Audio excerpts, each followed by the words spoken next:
I've always had a morbid fascination with tragedy. When the evening news aired stories of lost loved ones or unsolved mysteries, I found myself glued to the television, feeling a gnawing sensation in my gut. It was as if the universe was compelling me to bear witness to the most profound pain, the darkest corners of the human experience. It began innocuously enough when I moved into a charming old home at the edge of town. The previous owner, an elderly woman named Mrs. Elmsworth, had passed away in her sleep and her children had put the place up for sale.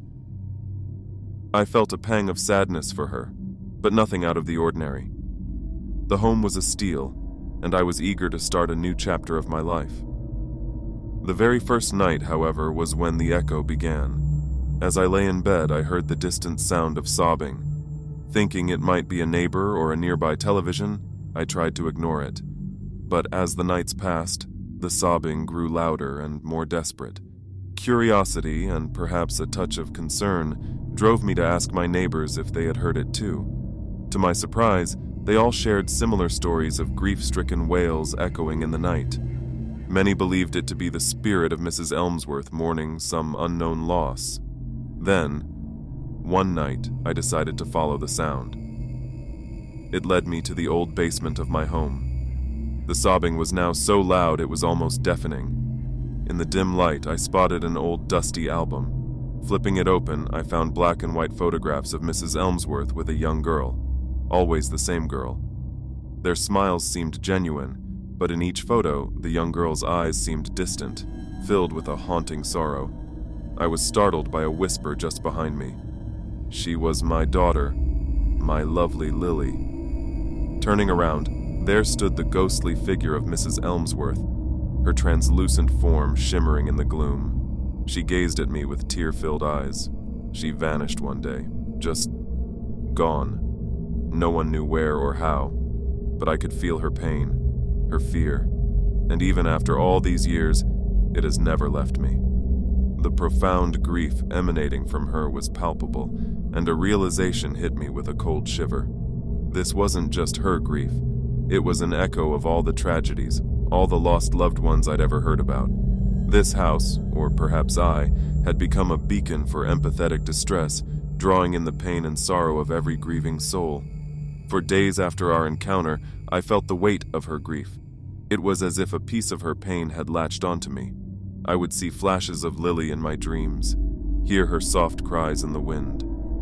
The line between Mrs. Elmsworth's tragedy and my reality began to blur. As the days turned into weeks, I sought help. Spiritualists, mediums, even therapists tried to alleviate the haunting echo of grief that had taken over my life. It was during a session with a renowned psychic that the truth was revealed. "You don't just listen to these stories," she whispered, her eyes widening in realization. "You absorb them. Every lost loved one, every tragic tale you've heard, their pain resonates within you." I shuddered. The very thing that drew me to such stories had become my curse.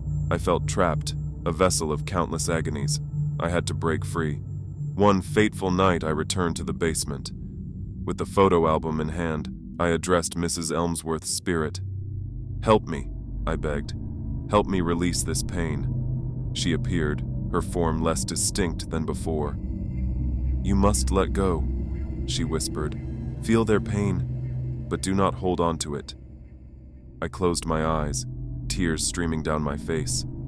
One by one, I visualized each tragic story, each lost loved one, feeling their pain but letting it flow through me, not letting it anchor within. It felt like hours, days even, but when I opened my eyes, a calm had settled over the room. The sobbing had ceased. Mrs. Elmsworth stood before me, a smile playing on her ethereal lips. "Thank you," she whispered before fading away. The house, once echoing with the tormented cries of the past, was now silent.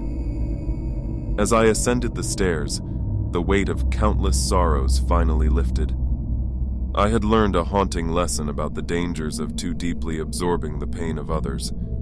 From that day on, I listened with compassion, but always remembered to protect my own soul from the overwhelming tides of empathetic distress.